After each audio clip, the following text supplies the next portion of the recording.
Muy buenas noches, El Salvador. Qué placer enorme nuevamente volvernos a reencontrar como todas las noches para disfrutar 8.com.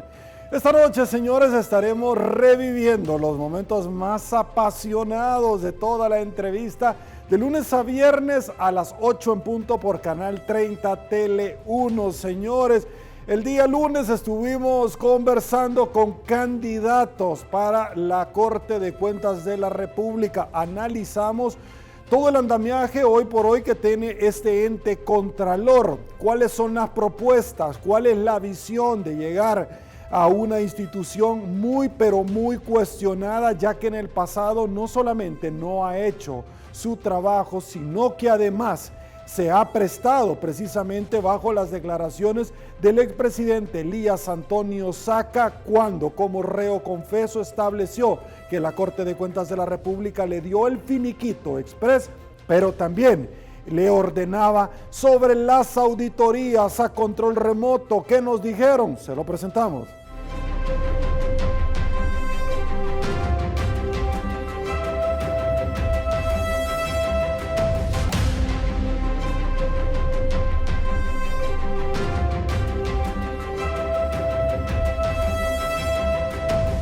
Este lunes en 8.com. Candidatos a magistrados para la Corte de Cuentas de la República. Doña Sonia Estela Escobar, quien además de ser abogada, es contador público. ¿Qué la llevó a usted particularmente a tomar la decisión de correr en búsqueda de una magistratura dentro de un ente colegiado tan importante como es la Corte de Cuentas de la República? Viendo la situación de la institución, que se requiere fortalecerla y levantar la imagen institucional, ya que últimamente pues la Corte de Cuentas ha sido señalada por asociaciones y otros medios de deficiente y por algunos procesos, ¿verdad?, que la Corte de Cuentas no se ha dado a conocer o ha tenido la publicidad que debería de tener en cuanto a sus procesos, a sus auditorías, ¿verdad? Entonces todas esas cosas, la Corte de Cuentas se ha visto muy señalada, muy criticada, y es importante pues que nuevos funcionarios que podamos llegar a la Corte de Cuentas podamos de alguna manera arrancar y levantar la imagen institucional de la Corte de Cuentas, y de esa manera también poder sobrellevar los procesos con transparencia, porque un punto de honor que para la Corte de Cuentas es evitar el nivel de corrupción, ¿verdad?, que hay en todos los niveles, ¿verdad?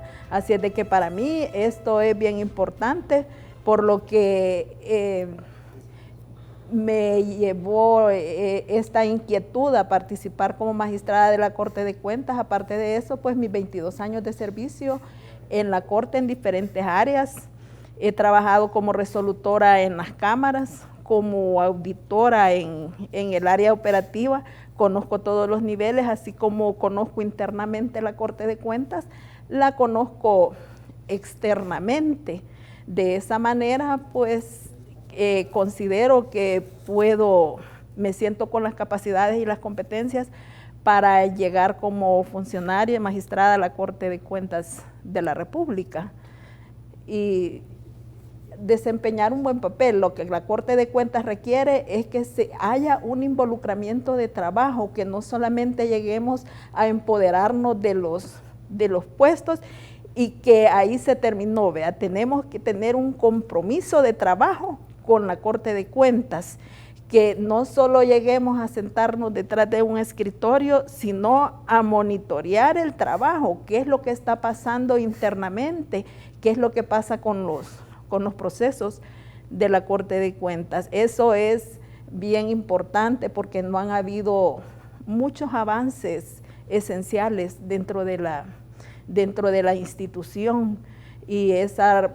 pues por tantas razones, ¿verdad?, que la institución se ha visto muy señalada, y es necesario que tengamos una Corte de Cuentas más dinámica y fortalecida, De esa manera considero yo que podemos salir adelante con la institución y que tengamos compromiso de trabajo, que no porque lleguemos de magistrados no vamos a estar en lo que es el entorno de la institución. Tenemos que tener compromisos de trabajo y cómo es el trabajo tanto del área operativa como del área jurisdiccional, y que los auditores se sientan apoyados por la administración, por los titulares, que ellos sientan ese apoyo de cualquier deficiencia que ellos tengan, pues que sean los titulares quienes brinden el apoyo en todo caso de algunas auditorías. Juan de Dios Pérez de León, quien es abogado, bienvenido, un placer.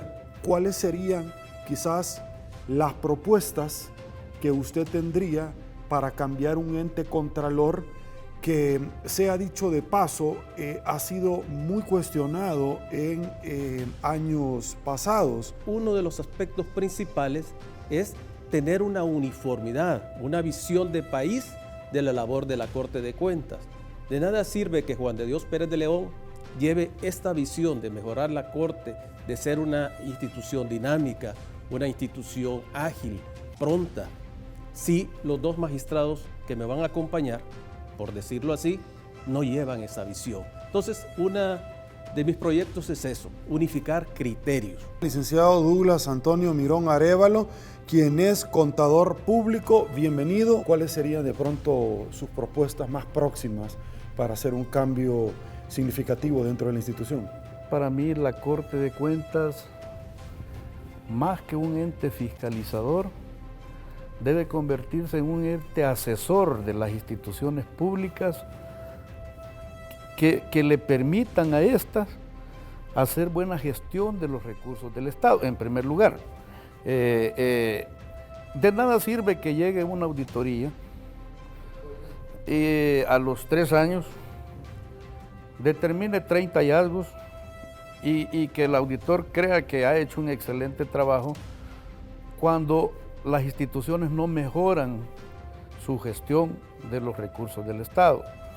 Eso es en primer lugar. Para mí la Corte de Cuentas es fundamental en aspectos de asesoría, ¿verdad? No de toma de decisiones previas, que es muy distinto. El segundo,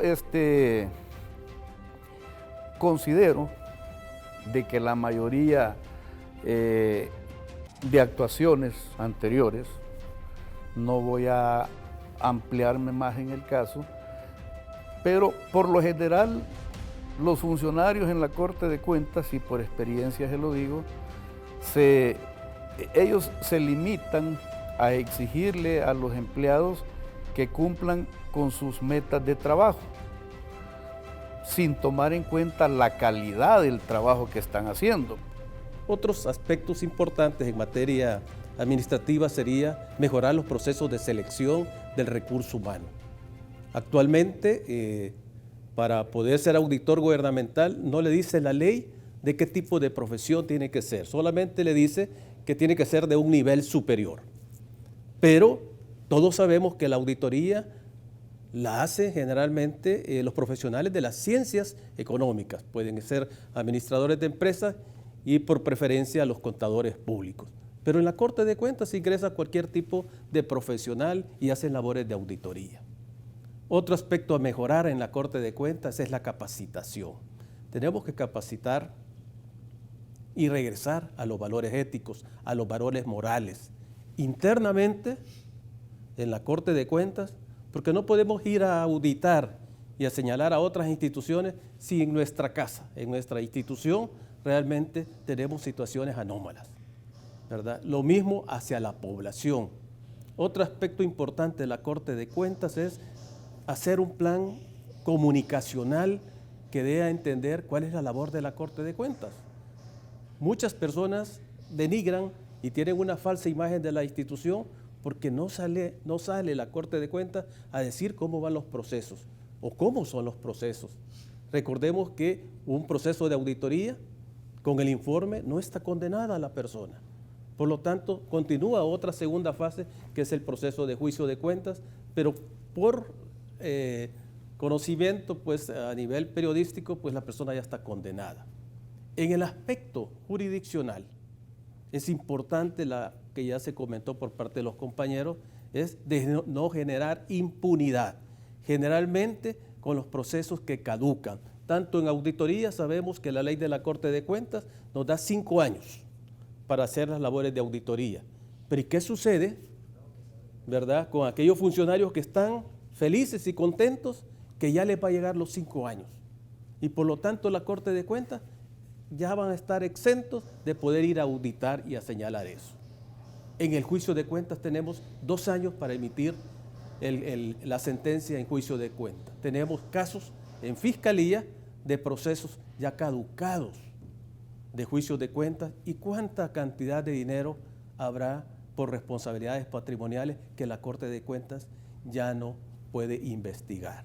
Lo mismo en materia de los recursos a nivel de la Dirección Superior o de la Cámara de Segunda Instancia, que está compuesta por el presidente y los magistrados. Ahí no existe ningún plazo de caducidad. Por lo tanto, debería de existir. La población necesita, ¿verdad?, respuestas inmediatas. Necesita conocer cuál denuncia, cómo terminó su denuncia y tener esa respuesta para que tenga la población de que la Corte de Cuentas está actuando bien. Y en materia operativa o de auditoría es importante fortalecer el control interno. Ya se ha hablado que por qué la Corte de Cuentas no hace auditorías concurrentes. Y es que la Corte de Cuentas no está para hacer auditorías concurrentes. La Corte de Cuentas, por ley, lo que hace es el control externo posterior. Entonces, si fortalecemos el control interno, es decir, la posibilidad, la obligación que tienen los funcionarios y las instituciones de crear procesos interrelacionados que mejoren sus operaciones financieras, estratégicas, operativas, que me generen una seguridad razonable, que mis operaciones son sanas y correctas, la Corte de Cuentas va a minimizar su labor. Pero eso se necesita también de un plan que necesita de personas que sean probas, que sean honestas, que regresemos a los valores. Yo no sé por qué se está diciendo que los funcionarios deben de tener, obviamente, mejor salario. Si es necesario que lo tengan, pero deberían de quedar agradecidos de que ya tienen un salario, ya tienen una responsabilidad, y la responsabilidad de servicio público es una responsabilidad que Dios nos la da. Por lo tanto, nosotros somos los garantes, la Corte de Cuentas, los funcionarios son los garantes de ese buen manejo de esos fondos públicos. Se necesita mejorar eso, se necesita mejorar las auditorías internas en las instituciones, que el auditor interno goce de estabilidad, que no lo nombre, y si lo nombra el funcionario, pero antes de quitarlo o antes de que no hace las auditorías como yo quiero, o auditorías de carácter limpio, pues realmente vaya a la Corte de Cuentas a efecto que diga de que si merece la sustitución o la destitución de un auditor interno. Eso implica, ¿verdad?, que los funcionarios, cuando nombren a los auditores internos, le den esa autonomía que necesitan tener para hacer las auditorías internas. Por lo tanto, la labor de la prescripción, a mí eso es algo que me lleva mucho a interés, es que los juicios no caduquen, que no caduquen las auditorías, que no debería existir plazos en este momento hasta que la Corte de Cuentas goce de un prestigio, goce de una agilidad, goce de una profesionalidad que no permita caer en esa situación que genera impunidad y que los recursos públicos, bien gracias, ¿verdad? Y que la población o los funcionarios que han cometido esos hechos estén tranquilos en sus casas. No necesita tampoco que los nuevos funcionarios sean inquisidores. No se necesita que los funcionarios lleguen a cortar cabezas, ¿verdad? Se necesita que realmente que los funcionarios sean responsables con sus funciones. Se necesita que cada uno sepa que los fondos que están administrando son de toda la población, son recursos del pueblo, que si los sabemos administrar de la mejor manera, esos recursos van a ser redistribuidos. Todo lo mejor en análisis político y coyuntura nacional en 8.com con Sergio Méndez.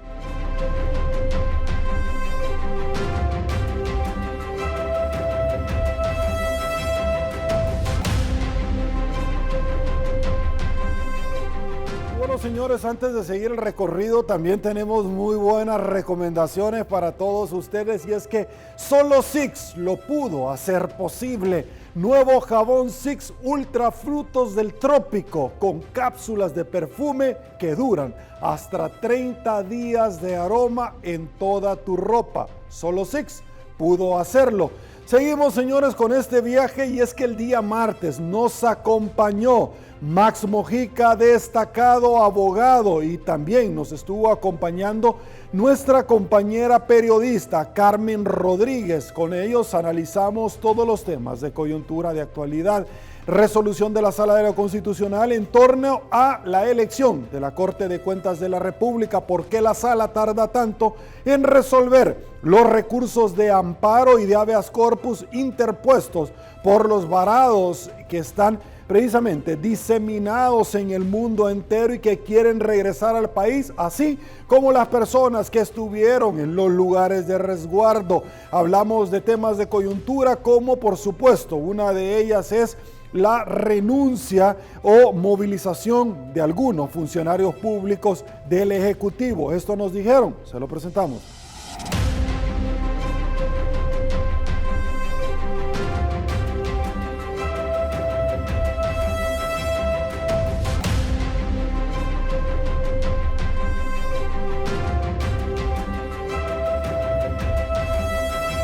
Este martes en 8.com. Max Mojica, destacado abogado de la República. ¿Cuál es tu opinión, Max, sobre la elección de los magistrados de la Corte de Cuentas? La Corte, ahorita hablando de la Corte Suprema de Justicia, ha señalado en reiterada jurisprudencia de que las personas que se elijan para este cargo deben ser personas idóneas, personas que tengan meritocracia. ¿Qué significa? ¿Cómo se come esta expresión meritocracia? Son personas que tengan capacidad técnica, personas que tengan capacidad académica, personas que tengan experiencia. Entonces, ¿por qué? Porque están llegando a un cargo eminentemente técnico. Esas personas deben de saber de contabilidad, deben de saber de auditoría gubernamental, ni siquiera auditoría privada, sino auditoría gubernamental, de ser posible haber hecho carrera dentro de la misma institución. Entonces, la Corte Suprema de Justicia, cuando emitió su resolución, no dijo, mire, ¿sabe qué? Estas personas no deben de participar. Ahí es donde tenemos que empezar a interpretar bien lo de la Corte. O estas personas no reúnen los requisitos, sino que es al revés. Usted, Asamblea Legislativa, en ningún momento demostró que estos requisitos, que estas personas llenaban los requisitos, es decir, no hicieron el análisis adecuado. Ahora, ¿por qué los dejan terminar? Bueno, porque ya una resolución a esta altura del partido, pues es casi que decorativa. Estás hablando que a un mes de terminar la elección de los magistrados, dicen, mire, fueron mal electos. Periodista de corte internacional, Carmen Rodríguez, un placer saludarte. Más que las cuestiones técnicas, yo quisiera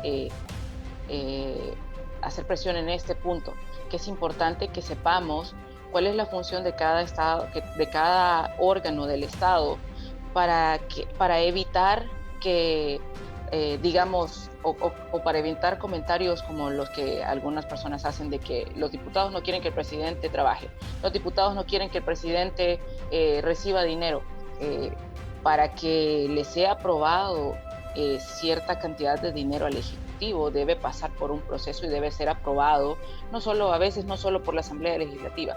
Entonces, mi punto, más que el punto técnico, más importante es el hecho de que se sepa la función de cada órgano del Estado y de cada institución que tiene que ver o que tiene que velar por el funcionamiento de todo lo relacionado al gobierno y de todo lo relacionado a lo que sucede en las instituciones del Estado en El Salvador. El fin de semana, domingo, se convocaron a última hora y se dio la aprobación de este préstamo o ratificación. ¿Tu opinión? Nos da un sabor, una sensación de urgencia. ¿Qué es lo que pasaba? Bueno, ellos tenían un crédito, se iba a perder. ¿Qué significa eso? Si no era ratificado por el Congreso, la legislativa, la entidad que otorgaba el crédito, si no me equivoco, era el BID, iba a retirar su opción de crédito al gobierno de El Salvador y ese crédito o esa plata pues no se iba a entregar. Ahora, esa razón por sí sola es una suficiente circunstancia, una suficiente razón para correr y aprobar un crédito. Yo pensaría que no, ¿verdad? Es decir, es cierto, pues una facilidad crediticia que nos iba a sacar, nos iba a dar oxígeno financiero, etcétera, pero si el representante del pueblo, que son los diputados, no estaban convencidos de la idoneidad de los destinos de los fondos, de la idoneidad del monto a prestar y los intereses asociados a este, y la idoneidad en el manejo de los recursos públicos, porque todos los salvadoreños vamos a pagar ese dinero. Entonces los diputados no es una necedad, sino que es un justo reclamo condicional en el sentido de decir al órgano ejecutivo, explícame bien para qué lo querés, explícame bien para qué lo vas a usar. Aquí vemos a dos partidos mayoritarios, el FMLN y Arena.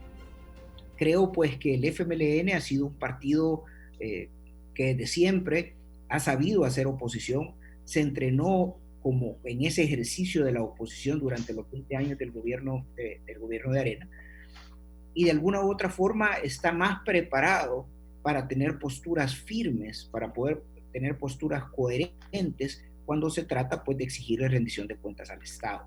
En ese sentido es muy clara las posiciones de los diputados del Frente, muchas de sus razones yo las comparto, incluso he retuiteado a personeros del Frente como la diputada Cristina Cornejo, que ha estado explicando cuál es su postura por la cual dar un voto en contra. Ahora vamos con el partido Arena. La situación de Arena ha sido, creo yo, de que se siente el partido en contra de la pared, en el sentido de que es muy fácil, de parte de Nuevas Ideas, desprestigiar a la Asamblea Legislativa, porque estas exquisiteces de la rendición de cuentas y de la idoneidad de los destinos de los fondos del préstamo, y que la cartera de ministros no llega a dar explicaciones, estas exquisiteces para el pueblo llano, digamos, son demasiado sofisticadas, demasiado complicadas de explicar. La comunicación institucional, por ejemplo, para este caso del partido Arena, difícilmente llega hasta esos lugares como para explicar su postura. Entonces, muchas veces yo siento que al partido de derecha lo traiciona esa sensación de, si yo no voto a favor, entonces va a venir el aparato de troles que está dispuesto al manejo del Ejecutivo a decir, ya vieron, los mismos de siempre, nos están bloqueando, etcétera, etcétera. Entonces considero de que es peligroso caer en ese juego.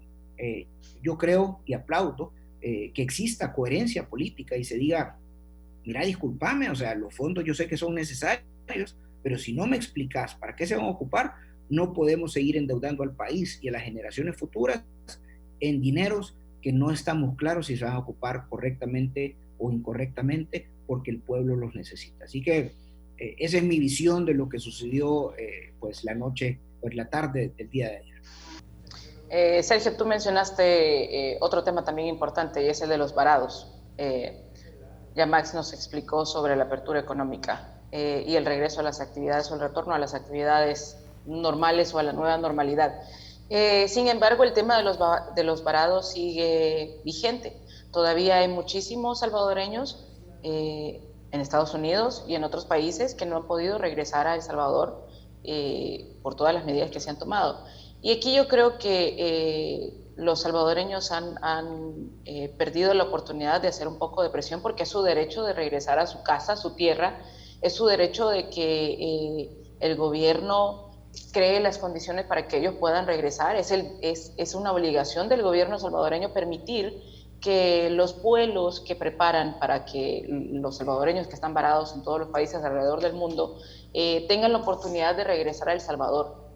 Sin embargo, los ciudadanos no han hecho la presión suficiente para que el gobierno entienda que es un derecho de los ciudadanos a regresar a su casa, a su tierra, y no es un favor el que el gobierno está haciendo.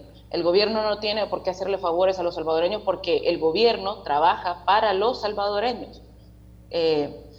Y hemos visto en las redes sociales que cuando llegan hay todo un protocolo mediático de cómo se trata este tema. Sin embargo, el trasfondo del tema no se ha tocado. El trasfondo del tema, que es negarle el derecho a todos los salvadoreños que están afuera de poder regresar a su país, ese no se tocó y no se resolvió tampoco.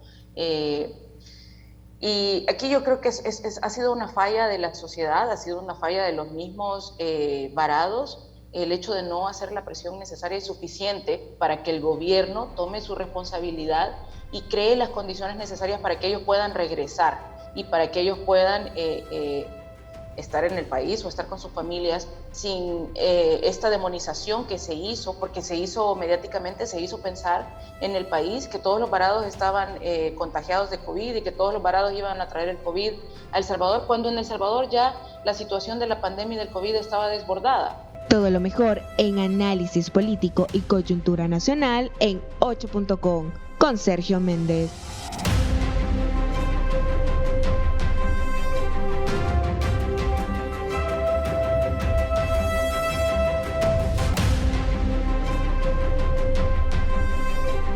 El día miércoles nos acompañaron también diferentes candidatos para llegar a la magistratura de la Corte de Cuentas de la República. Hablamos acerca de la visión, de propuestas, hablamos absolutamente de todo lo que usted desea conocer sobre el proceso interno dentro de la Asamblea Legislativa. Pero antes de presentárselos, también tenemos muy buenos comentarios y recomendaciones para todos ustedes.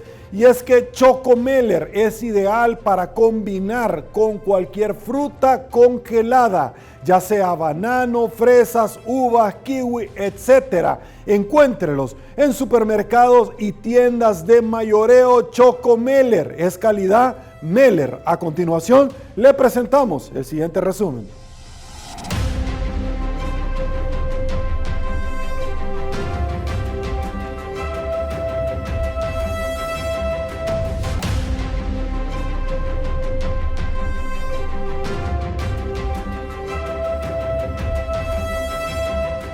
Este miércoles en 8.com. Licenciado Oscar Giral, licenciado Antonio Goches, también al licenciado Carlos Fernández. ¿Qué lo lleva a tomar esta decisión de poder enlistarse y poder correr como candidato a magistrado de la Corte de Cuentas de la República? La pregunta extensiva para los tres. ¿Su opinión? Pues el hecho de saber y tener claro que desde el conocimiento interno de la Corte de Cuentas de la República y sobre todo desde afuera, cómo trabaja uno con la Corte de Cuentas de la República, puede encontrar las deficiencias que desde la gestión de la Corte de Cuentas pueden mejorarse. Entonces, me motiva el hecho de que es bien fácil estar desde la comodidad de nuestra oficina, desde la comodidad de nuestra casa, con un teléfono en la mano, opinando, pero es momento de que profesionales buenos tomemos la iniciativa y optemos a cargos que de verdad son de relevancia para mejorar la democracia en el país. Entonces, eso es lo que me ha motivado, es salir de la comodidad de mi oficina y poder aportar para poder construir un país mejor. En primer lugar, viendo los requisitos constitucionales, los reúno. En segundo lugar, tengo el perfil, la idoneidad, la capacidad para poder dirigir una institución tan importante como es la Corte de Cuentas. Y quizás en tercer lugar, lo más importante, unirme al clamor de toda una población, de toda una sociedad, con la disconformidad que hay sobre el actuar, ¿verdad? La forma como ha venido actuando y el actuar actualmente también de la misma Corte de Cuentas, que no satisface las necesidades respecto a la información adecuada, oportuna, completa, transparente. Es quizás la principal razón que me motiva, que con el perfil que tenemos como profesional podemos sacar adelante una institución tan importante de nuestro país. Una de las cosas que uno tiene como contador, ¿verdad? Como profesional en la contaduría pública, digamos, la Corte de Cuentas es como el máximo organismo donde uno quiere estar. Así como usted tiene el ejemplo de la Corte Suprema de Justicia, la sala, o sea, para el abogado eso es lo ideal. Entonces, para el profesional en contaduría pública, estar en la Corte de Cuentas significa dar lo mejor, ¿verdad?, sobre la carrera y sobre lo que usted se preparó para toda la vida. Ahora bien, ¿cuál es el motivo? ¿Y por qué es que yo me decido a postularme como magistrado presidente para la Corte de Cuentas? Bueno, primero es por la validez que se le tiene que dar, digamos, a todos los fondos públicos que se manejan en nuestro país. Necesitamos aumentar esa parte de la transparencia. También aquí hay algo bien importante, la motivación, son los mismos empleados de la Corte de Cuentas. Hay excelentes profesionales en la Corte de Cuentas, me consta, yo he tenido la oportunidad de hablar con ellos, de capacitar a estos profesionales también en algún momento, y sé que se cuenta con un recurso humano. Y entonces, cuando yo he platicado con ellos, o sea, lo que se necesita es un liderazgo de la profesión, del profesional en contaduría pública. Resolución de la Sala de lo Constitucional de la Corte Suprema de Justicia, para muchos abogados un poco ambigua, para otros tarde, para otros más que conveniente políticamente, pero queremos escuchar la pregunta también extensiva para ustedes tres. Y es que la Corte, a falta de un mes que termine el término del plazo para el cual fueron electos los magistrados en función, y que no se da a una pronta y cumplida justicia en torno a una iniciativa, un recurso de inconstitucionalidad, declara que en efecto no llenaron requisitos de idoneidad, de instrucción notoria y de no afiliación partidaria.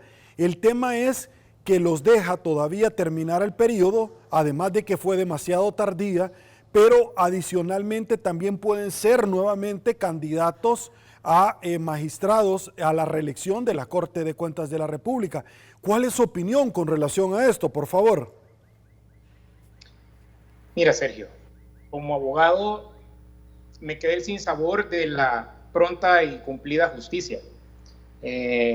Ya prácticamente una resolución así a un mes de que termine el cargo poco sentido tiene, pero no sé, habrá que preguntarle a la Sala de lo Constitucional cuáles son los motivos que las llevaron a emitir una sentencia casi 3 años después de haber sido interpuesta.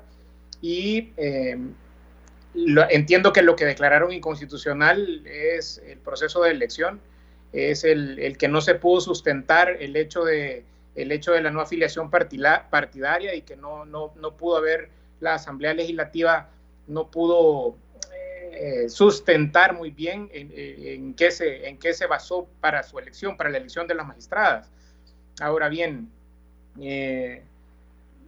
yo poco sentido le encuentro a una resolución a este momento, y sobre todo que te dejen, si han sido declarado inconstitucional un nombramiento, luego que te permitan o que te avalen el hecho de que puedas participar. Has estado ejerciendo funciones casi 3 años de manera inconstitucional, o sea, no, de verdad que me hace poco sentido, pero pues hay que cumplir y acatar las sentencias, como en todo, ¿cierto? Licenciado Goche, ¿su opinión? Bueno, respeto las decisiones que toman las altas autoridades, y más hoy en esta situación, declararlo inconstitucional los nombramientos de los funcionarios que están aún en la actualidad en la dirección. Ahora, ¿qué los motivó a llevar esa decisión? Igual, pero una de las cosas que sí quizás en lo personal podría opinar, que no se puede volver a caer en los mismos errores, como dice el dicho, no se puede tropezar con la misma piedra. En todo caso, si de alguna manera fueron nombrados por distintas situaciones que no eran a lo mejor los idóneos para el puesto o para el cargo, sí han llegado, digamos, al final de su periodo, pero reitero, no se puede, no se vale si están también como candidatos, pues, para poder nombrarlos nuevamente, para caer en el mismo error. Es mi opinión al respecto, licenciado. Licenciado Fernández, su opinión. La verdad es que yo creo que ha sido demasiado tarde esta resolución de la sala, y ahí es donde uno dice, pasaron los 3 años, digamos, yo puedo decir, los profesionales de alguna manera han trabajado y han llevado a cabo su labor. No tengo nada en contra de ellos, ¿verdad? En lo profesional, son profesionales igual que uno, pero aquí hay una cuestión de preguntarnos, ¿verdad? Y es que qué tanto, digamos, los procesos deben de ser bien evaluados. Y imagínense, estamos nosotros en un proceso. Yo creo que el proceso que nosotros estamos haciendo es transparente, y que de aquí vuelvan a resolver otra vez y nos toque a nosotros. Imagínense, o sea, yo me pongo en la situación de los mismos profesionales que están en este momento en eso. Ahora bien, por eso les digo, en la cuestión profesional y todo, no tengo nada en contra de los magistrados, ¿verdad? El presidente y magistrado de la Corte de Cuentas. No obstante, si hay una resolución, esto sí prácticamente deja un mal mensaje, ¿verdad? La reelección, sabiendo que ellos estuvieron en un proceso donde no estuvieron, de acuerdo a la sala de la constitucional, aptos para ejercer el cargo, de acuerdo a los requisitos que se establecían. Entonces, imagínense si salieran nuevamente electos, cuál sería el mensaje que nosotros damos a la población en general. Entonces ahí es donde yo digo, que, como les digo, no tengo nada en contra, ¿verdad? Pero, y una de las cosas que estamos trabajando con la Corte de Cuentas, o que se tiene que trabajar, es la parte de la reputación. Y si entramos así con magistrados reelectos con problemas que ya habían por su problema de elección, entonces entraríamos mal. Igual entramos con una imagen deteriorada y seguiríamos en la misma situación. Como le digo, no tengo nada en contra de los profesionales. Ellos tal vez han actuado a bien, ¿verdad? Lo que hay que quizás señalar es el proceso que se ha seguido y la resolución que viene demasiado tarde. Entonces, para mí el cuestionamiento está más en una resolución tardía, ¿verdad? Más que en los profesionales que están en este momento también optando al cargo de magistrados. Así es que yo espero que, por eso es que de hecho no lo había visto así, y se está dando una cobertura para que nosotros podamos exponer, tal como usted lo está haciendo en este momento, y podamos exponer nuestros puntos de vista y hacerlo de una manera transparente, y que usted conozca, digamos, la participación de un ciudadano que no tiene nada que ver con la parte política ni nada, sino que se ha comprometido y se está proponiendo para ejercer como magistrado. Pero cuestiones, como usted dice, de ley, ¿verdad? De cumplimiento constitucional, hay que acatarlas, y ahí es donde debemos de... Todo lo mejor en análisis político y coyuntura nacional en 8.com con Sergio Méndez.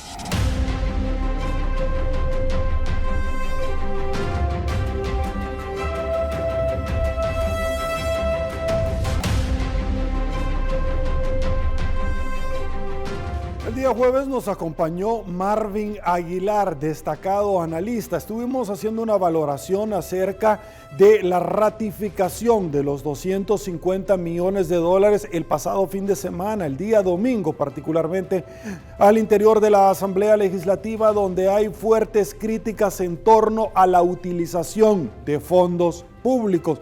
Hablamos, por supuesto, sobre la renuncia o movilización de algunos funcionarios públicos del Ejecutivo en medio de la pandemia. Hablamos de la resolución de la Sala de lo Constitucional en torno a los magistrados de la Corte de Cuentas de la República. ¿Qué nos dijo? A continuación se lo presentamos.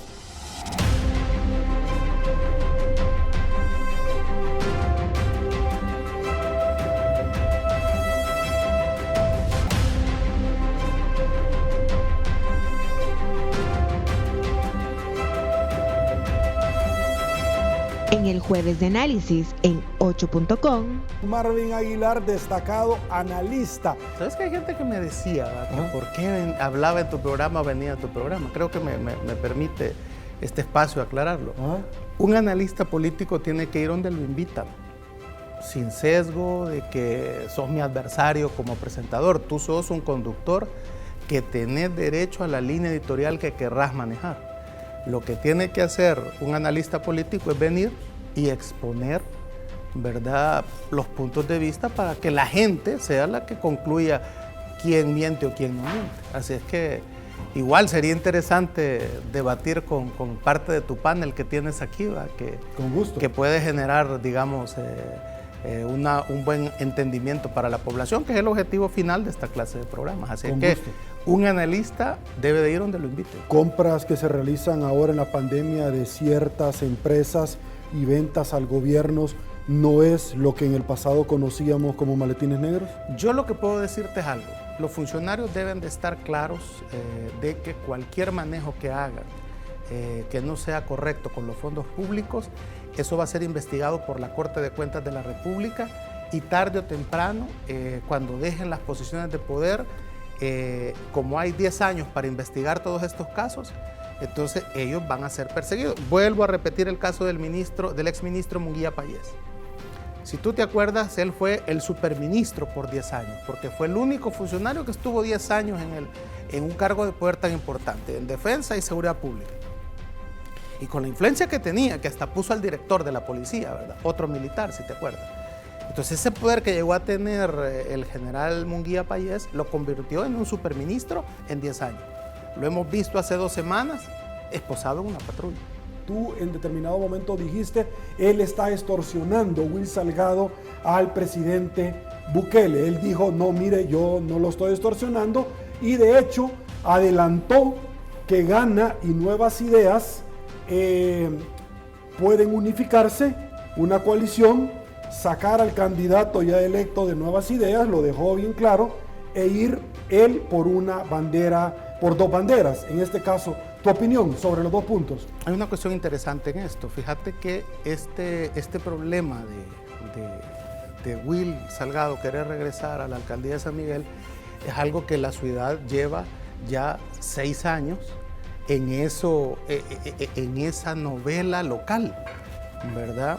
Will Salgado en San Miguel es la persona que ha elevado los costos de la campaña electoral.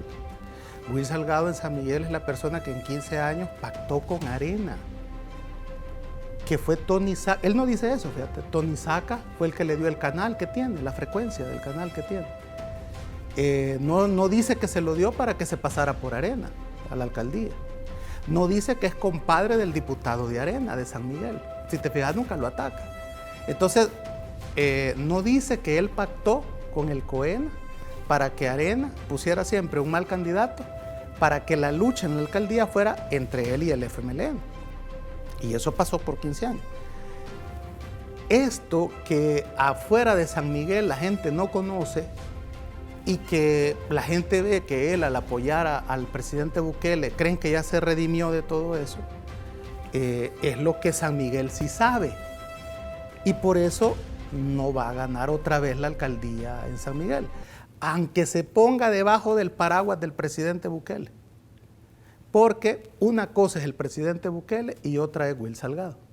En San Miguel la gente lo conoce.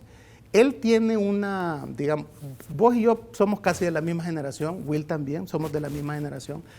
Y nuestra generación, si tú te acuerdas, en los grados del colegio, el bullying era bien visto. fregábamos al raro, fregábamos al pelón, fregábamos al alto, al gordo. O sea, le dábamos camorra a la gente, le escondíamos las mochilas y la tirábamos al techo. Entonces, pero hoy el bullying está mal visto. Entonces, fíjate que él... ¿Se quedó en ese estilo, Will? Exacto.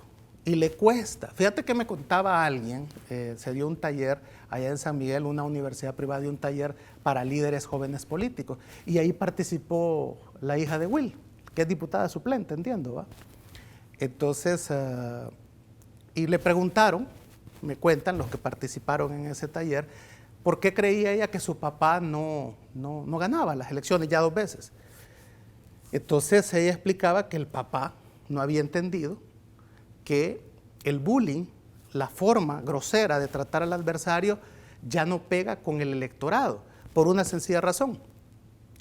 Resulta que nuestra generación, que sí entendemos el bullying, que sí nos obligaron a ser correctos y perfectos y todo eso, somos la minoría. Tú y yo ya somos minoría en el padrón electoral. Hoy la mayoría está entre los 18 y los 30 años. Esa generación es la que ya no tolera la burla, el abuso, el matón del barrio, ¿verdad? El que siempre que pasaba alguien era el que estaba chifleteando a la gente allí, ¿verdad? Y era el gallito. Eso es Will. Y ya la gente ya no tolera eso. Y él no lo ha entendido. Él cree que esa es la forma. Porque él así ganó 15 años, cree que esa es la forma. Digamos, de cara a la galería. Y hacia el interior, él me habla un día, recién pasada la elección, y me dice, mire, me dice, yo ya hablé con el presidente y ya me aseguró, digamos, que yo voy a ser el candidato. ¿Y usted cree, le dije yo, que la militancia en San Miguel lo va a querer? Y me dijo, no, es que no importa, yo ya hablé con el dueño del circo, y usted va a tener, me dijo, que aceptarme como su candidato. Entonces, si le digo yo, pues mire, está difícil, le digo yo, de que se haya acordado eso de espaldas a la militancia. Y me sacó su teléfono y me enseñó un WhatsApp que le había enviado el presidente, donde le decía que podía ser candidato a alcalde por Nuevas Ideas o en coalición con GAN, y le ofrecía a su hermana la diputación por San Miguel. Entonces, tú eres abogado. ¿Por qué tiene que enseñarme a mí, Will Salgado, el WhatsApp que se envía con el presidente? ¿Por qué tiene que enseñarme a mí esa conversación que es privada? ¿Por qué tienes tú que enseñar conversaciones confidenciales que tú puedas tener con tu gente? ¿Es una prueba? ¿Para qué necesitas entonces guardar pruebas? Para futuro. Para extorsionar, ¿verdad? Entonces, cualquier persona meridianamente inteligente entiende que si él, en la conversación que tuvo conmigo, a las afueras del canal de él, una vez que yo estuve en una entrevista con él, sabe que el enseñar esa correspondencia a otras personas es precisamente un acto primero de falta de confidencialidad, traicionar la confianza que se ha tenido. Entonces, a raíz de eso yo hago una declaración en los periódicos, me preguntan y digo, miren, yo creo que Will Salgado está extorsionando al presidente. Y lo decía en base a eso ¿cómo se llama? Que te estoy diciendo. Ahora, decirle a Will, invitarlo a tu programa, me invitas a mí y debatimos sobre esto que te estoy diciendo. No, públicamente yo no, lo invito. Yo lo estoy diciendo. En Televisión Nacional, ¿verdad? Yo invito a Will Salgado. Es para la que segunda venga. vez, fíjate que lo hago. Lo hice en TCS Plus con Nacho Castillo. En su pasó? momento. No acepta. Entonces tal vez contigo acepta. Ok. ¿Verdad? No, entonces, en Televisión Nacional estoy para ir, invitándolo. para aclarar esto, pues, Sí. de la extorsión. Ahora, porque hay mucha gente que dice que yo digo esto porque estoy dolido. Sí, ahora me llama la atención. Pero no, esto es totalmente viejo. Marvin, me llama muchísimo la atención lo que tú estás diciendo, por cuanto primero, si él tiene un WhatsApp que te lo enseñó a ti por parte del presidente, más adelante pueden decir, no, mire, ese no es mi número, lo que sea, ¿verdad?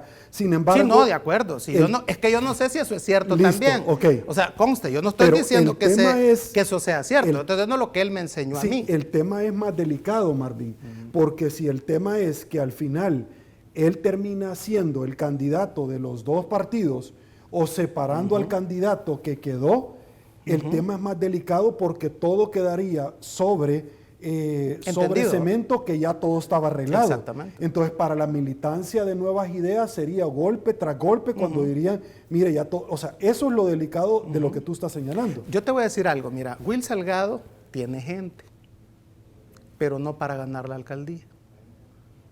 Entonces él necesita a Nuevas Ideas para volver a la alcaldía. Pero si Nuevas Ideas le endosa el respaldo popular a Will Salgado, esa alcaldía no va a ser de Nuevas Ideas, va a ser de Will Salgado, como ha sido siempre. Y San Miguel que se prepare, porque lo vamos a tener ahí 15 años hasta que él se quiera jubilar o quiera entregarle a uno de sus hijos la alcaldía. ¿Tú crees que Will Salgado con las dos banderas le gana a Miguel Pereira? Habría grandes posibilidades. Te voy a contar una anécdota, que es la que Will no dice.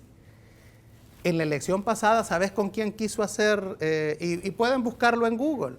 Norman Quijano sale apoyando a Will Salgado. Búsquenlo ahí en Google. Porque Will Salgado quería hacer coalición con Arena en San Miguel. Fíjate, eso no te lo dice. Hace 3 años él quería hacer coalición con Arena en San Miguel. Y si tú sumas el resultado que sacó Arena y que sacó Will fuera el alcalde.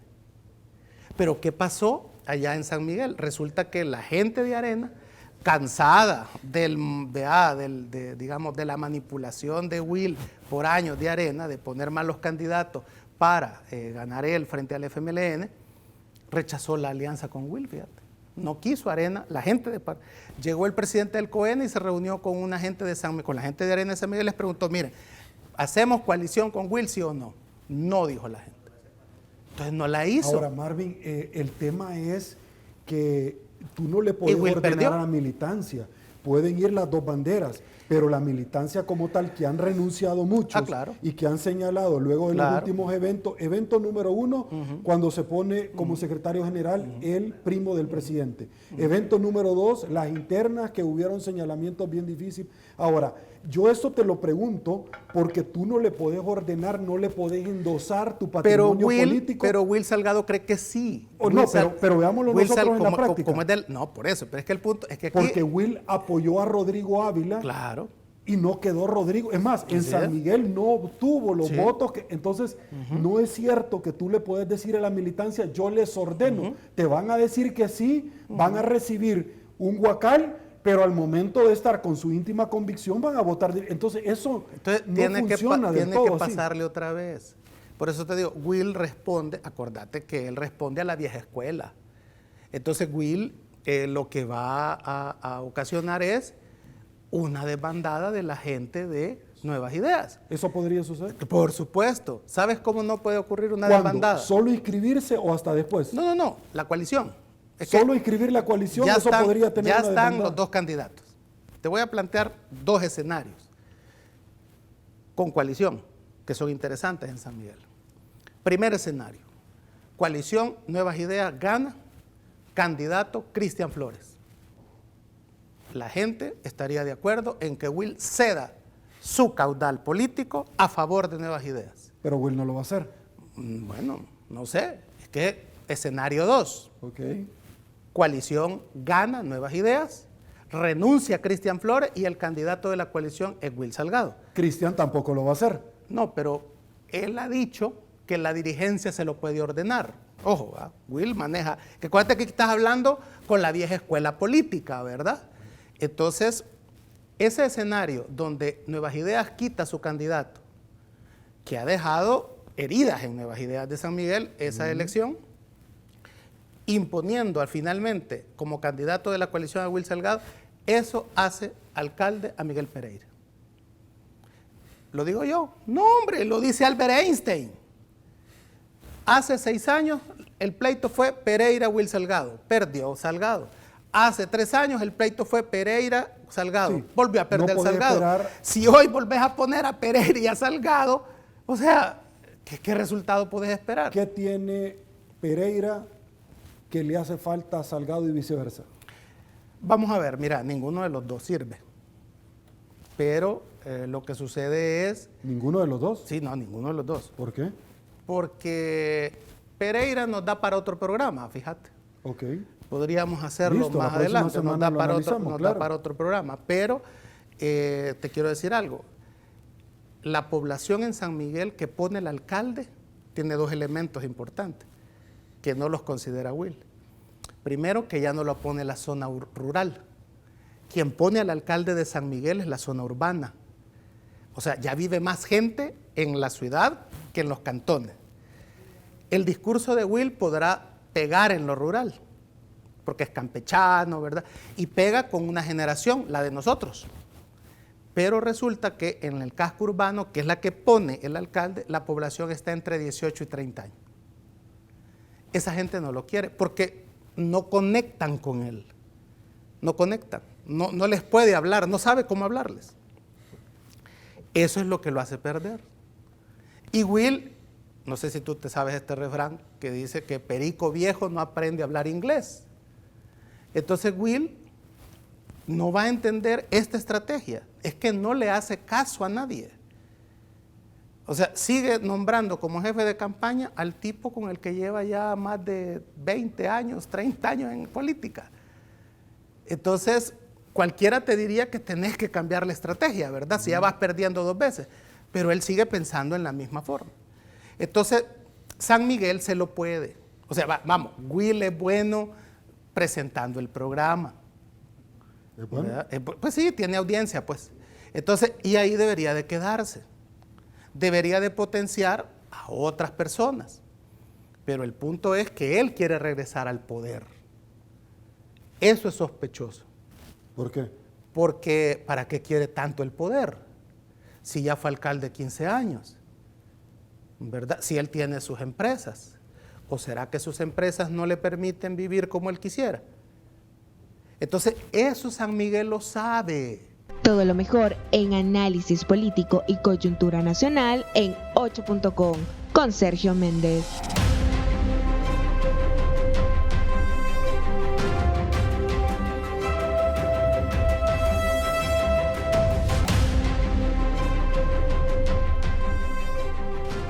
Parte de lo que nosotros le hemos presentado y así llegamos, por supuesto, dentro de todo este viaje al final de este programa especial que hemos presentado y hemos articulado para todos ustedes, que esperamos que haya sido de su agrado. Llegamos al final, señores.